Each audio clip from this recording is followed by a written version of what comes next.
Joining us now, the man of the hour, State Senator of Fairfax, Chap Petersen. Chap, great to have you with us, sir. John, great to be on. I'm going to call it Victory Thursday. What a great day. And I know, glad right? to be here with you. So I'm listening to the game last night. I mean, what a scenario, right? Just as a baseball fan. So the Nats all night they're hitting the cover off the ball and they're hitting it at people, right? I mean, Rondon hit 2 balls. It could have been a homer and a double. I mean, nothing's going right for them. Top of the 8th, they bring in Clayton Kershaw, end the series, send them home. You know, the Dodgers won 105 games. They were a huge favorite in this series. Kershaw comes in, Chap, 3 pitches and a 3-1 game. Homers. 2 homers this time. Yeah, well, I got to be honest, John. I had been out putting up signs, and we were listening to the game on the radio, and the Nats got down 3-0, and I knew I had to get up early because I had a couple things I had to do at 6 a.m. And so I actually went to bed. They were down 3-0. I had given up, and then I woke up and checked, and it was like, I don't know, 12:30 or 1 or whatever, and they had just hit, Kendrick had just hit the grand slam. I couldn't believe it. I was stunned because I just, you just become immune to these things after a while, and I just didn't think they could make it happen, and incredible. One of the great moments. Well, they got to be the favorite now to beat the Cardinals, no question about it. Just look, I'm not a Nats fan, but I spent a lot of time in D.C. during the week, and so my apartment there in D.C. is like right by the stadium. Nats fans are great.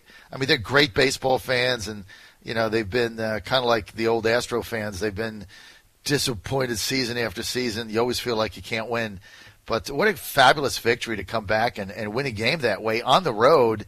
And I think you and I are going to have to show up in National Stadium. Play the Astros, Chap. We may have to. I mean, you got to like their chances. They've got such a simple formula of success, which is Scherzer, Strasburg, and Corbin.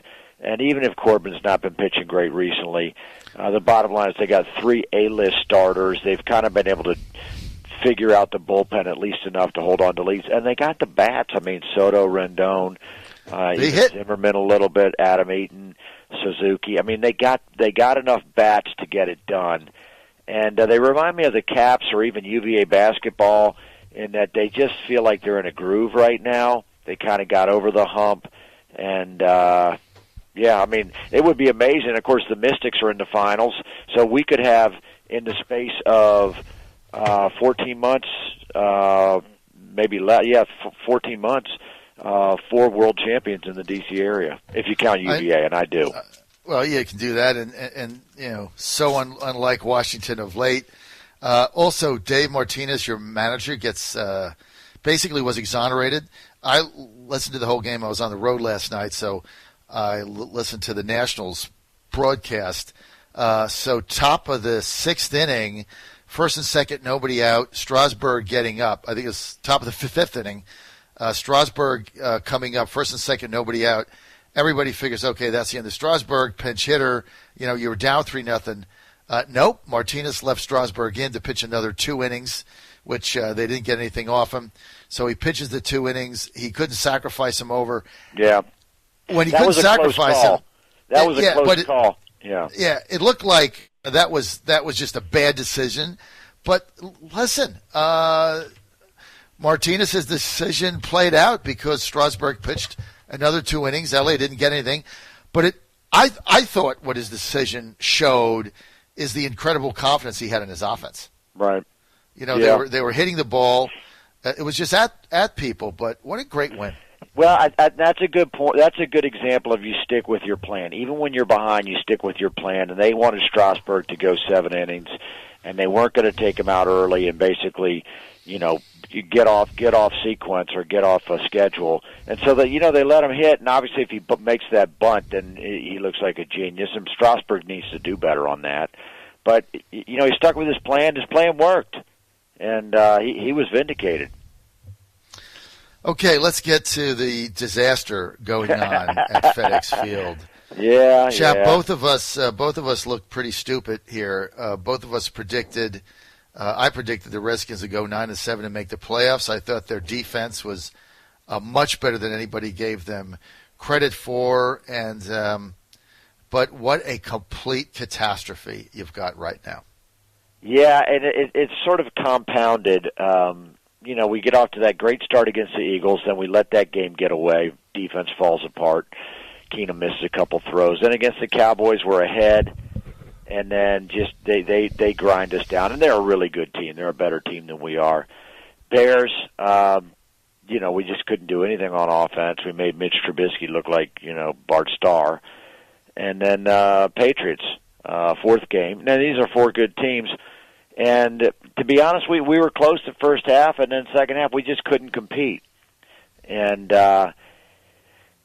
what can you say? I haven't changed my opinion in the sense that I look out on the field and I still see guys that are first and second round draft picks, guys that have the speed and the athletic ability to play in the NFL. But there is just missing that certain leadership. They should have won that Eagles game. They never should have let them back in the building. There was no reason to lose to the Giants. I mean, good Lord. I mean, the Giants are not a good team. We just didn't compete with them. That was the one that was a bad loss. It was not a well-coached team. I've said that for most of Jay's tenure. Took too many timeouts, took too many penalties, was not prepared, was not organized, rarely had a good drive to end the half or to begin the half, which is when the coach has the most influence on the play calling in the game, and just failed to make adjustments. We would get blown out in the third quarter every week because the other team would figure us out, but we wouldn't figure them out. And that's not, it's the players on the field, but that's the coaches. I mean, they've got to pick up their game. And so, the only thing that surprised me was not that Jay was fired. It was that more people weren't pushed out the door with him. And I guess we'll see, with Callahan, I can already say they're talking about what's a new regime, and we're going to have real practices and actually hit people and no more music. And, the team captains are going to be given more accountability. And so you're kind of like, well, where was that the last couple of years? Why were we waiting to do that? But Gruden's a player's coach. I mean, he's got a different approach, but, his 0-5, he had to get fired. But a lot of people think it goes deeper than Gruden. Right? Look, there are systemic issues with this franchise, and I'm not oblivious to the fact. I've been a season ticket holder since 1999. I started off, I was on the season ticket waiting list since 1983. I was in high school, 14 years old. And so we'd go to RFK and sit in when I could buy seats from a scalper. I'd go with my uncle. And I grew up worshiping the Redskins, and I got my own season tickets in 99. I sat at the top of the stadium. Those seats were moved years ago. And we used to have 91,000 in the stadium every game, and they were all Redskins fans. Nobody else could get the tickets. It was all season ticket holders. You'd know everybody around you. It was the same people every Sunday. And it was that way up through about, I'm going to say, the second Gibbs tenure, sort of 05, 06, 07. I think even in 05, the Redskins still led the NFL in attendance every Sunday. It was still a very loyal fan base. And then you just started to see some attrition as the team hadn't been good in a while, and, people died, people moved, people didn't re-up their tickets. And, it started coming to a head. And then we had, when Griffin joined the team, that kind of brought a little bit of a renaissance. And, even in 2015, I was still up in Section 451, was in the upper deck. I was there for 18 years. And I remember in 2015 when the team was competitive again, and we had a Monday night game against the Cowboys late in the season, and feeling like the people were coming back. I remember seeing people in our section I hadn't seen in years. But now, it's just rock bottom. Commonly there's more fans for the other team than for the Redskins, and so the stadium's full, but it's full with the opposing team's fans, and people don't want to go to the stadium. They just lost enthusiasm. Even people that are diehard fans with bumper stickers and flags and everything else, but people don't want to go to the stadium. They think it's too expensive. They think it's not a great atmosphere. And so, it's tough. And I don't know what to tell you other than for me, I'm a lifer. And it's like being married. It's a commitment I made. I love the team. I believe in the team. I believe in the tradition. And as you know, I've been legal counsel for the Native American Guardians for 5 years, so I believe in the relationship with the Native American community and trying to develop that and trying to use it as a means of pride. But it's tough when the team's not competitive. What do you do? And so, like I said, I'm there pretty much every Sunday when I can get there. Yeah, it's been a lot of suffering, Well, they're not competitive right now, and to really make matters worse, Chap, adding insult to injury, when Tom Brady mocked the fan base, I mean, he really did after the game. He mocked the fan. He said, wow, I couldn't believe how many New England fans there. It was like we were playing a home game. Yeah. And he just made fun of the fans, like, they don't care. And he said, every time we did something, we got great cheers. He said it was like playing in Foxborough South. No doubt about it. Same thing with the Cowboys. I mean, you've got 75,000 people in the stadium, and probably at least half are for the opposing team or close to it. And they're loud. I mean, they're there because they want to be there, and they bought their tickets. And the Redskins fans are just demoralized. And I don't know what to tell you other than you grew up with the team, and I felt like as recently as 4 or 5 years ago, I mean, the crowd would be loud, it would be enthusiastic, the band would play, and it's a lethargy with the fan base, and part of it has to do with the team has not been competitive. Part of it has to do with DC has changed. I mean, D.C. was a different city when I was growing up, and I'm saying How D.C. So? I mean the community. How so? Well, you didn't have, for one thing, it wasn't as wealthy. You didn't have all the high tech money. You didn't have there was no internet, and it was a much more middle class neighborhood. A lot of more middle class, working class mentality. I mean, the neighborhoods around RFK Stadium were working class neighborhoods. People would walk to the games. You'd park on Capitol Hill and walk to the game. And people would be sitting out on their front porch, chatting, having a cigarette, with their Redskins gear on. It was a different atmosphere. It wasn't a corporate atmosphere. And those kind of working class fans, a lot of times, they don't live in the city anymore. I don't know where they are, but so the city's changed, and for whatever reason, and it's really been, I feel like the last 3 or 4 years has been an exodus that people have such sort of an antagonistic relationship with the ownership. And, I've met Dan Snyder many times. I like the guy, but he's got to get involved. I mean, listen, these are his customers, and he needs to get out there and be visible. And I know Bruce, and they need to be visible and be meeting with people, and they ought to be out in the parking lot shaking hands. I mean, they ought to treat every game like a re-election. Like, these people are here today. I want them coming back next week. I thank you for being here. How much of the lethargy has to do with the corporate, very corporate environment of FedEx Field? I mean, it's very sanitized. I've not been there that many times. I've been to maybe 4 or 5 games, but it's tough to get to. There's really no community there. Yeah, and it almost seems like going to a corporate event. Right. How has that affected it? The stadium was built at the tail end of, it was Jack Kent Cooke who had the vision for it, and I hesitate to call it a vision because he did a lot of great things in his life, but this wasn't one of them. It was just sort of built in the middle of a field. There's no real neighborhoods around it. I mean, you have Prince George's County, but the closest community is about a mile walk away. So you have kind of this large field with parking lots. There's nowhere you can go. Like, say I go to a Caps game. I can go to Penn Quarter. I can go to Green Turtle. You have a drink. You have a dinner with your wife. Maybe you spend the night at a hotel after the game. There's no community around it, and it's not. It's not conducive. I mean, the closest thing is if you go to MGM, you can drive up from National Harbor. That's about 30 minutes away. But other than that, there's just no community there. You need to have a pedestrian space. Right. Honestly, successful stadiums now, it's mixed use. You got residential, you got commercial, you got the stadium there. Well, you're right. That was built in the era of Meadowlands in New Jersey for the Giants, which is the same thing built in the middle of a field.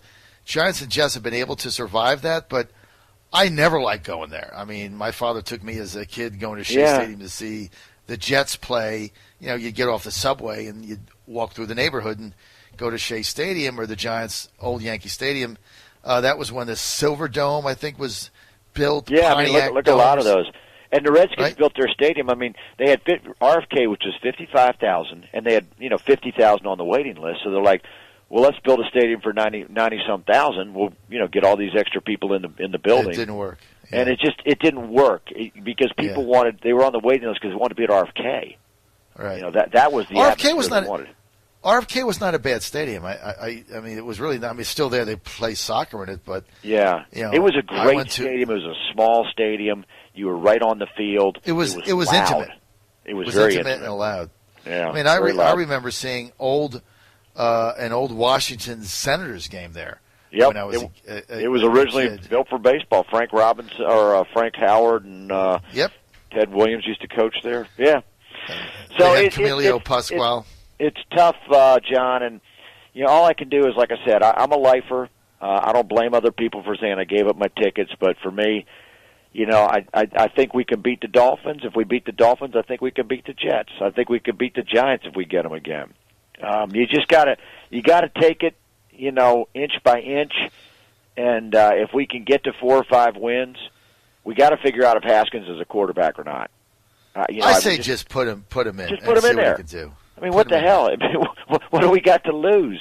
If it turns out he can't handle it, then we'll find somebody else. If it turns out he's got the skills, then let's build a team around him. And what people forget is last year, maybe Thanksgiving Day or somewhere around there, Redskins were fighting for the division. Yeah. Alex Smith was your quarterback. They were playing Dallas. I remember the game because I bet Washington. They were winning. Smith was driving for another touchdown, which I think would have put him up by like 17. Yeah, it was against the Texans. Yeah, yep. It was against the Texans. I think it might have been on Thanksgiving Day. Yeah, I was at that game. He gets hurt. They lose the game. Then the other guy gets hurt. Wheels come off, and that's what happened. Chap, I'm almost out of time here. I gotta roll, but you guys are going to win the state Senate. My question to you is, I asked the same thing to Scott the other day. Make a prediction now. How the state Senate end up November 5th, 2019. I'm going to say Democrats with 22 seats. I think we're going to pick up 3. I feel pretty confident about Loudoun. I think we'll pick up at least 1 in Richmond, at least 1, and I'll say at least 1 in the Beach. Okay, so you think you'll pick up Virginia Beach, Frank Wagner seat. You'll pick up Dick Black seat. I agree with that. And Show Me the Money, Hash Me beats Ice Cream Cone's Sturt event or whatever race he's running. I think that's probably correct. I don't have any better info than you do at this point, but those would be my tea leaves. All right. Chap says 22-18. Suravel says 23-17. I say 21-19. All of us are saying the Godfather is going to be the majority leader. Final comment here. Ivan in Woodbridge says, I'm in Chap's district. Ooh, Chap. There you go. Thanks, Ivan. He says, thanks, Chap, for sponsoring John's show for years. An intelligent program we all get to enjoy every morning. See, Chap? You got fans all over the place. Hey, man, I love it. Ivan, I appreciate it. Happy to be a sponsor, and thanks for listening. All right. I was glad that I served today, Chap, as your grief counselor. Redskins outlet. Redskins grief counselor, but like I said, let's talk Nats because they're doing great. Very proud of them. And Mr. All right, Chap. Chap Petersen, thanks for being with us.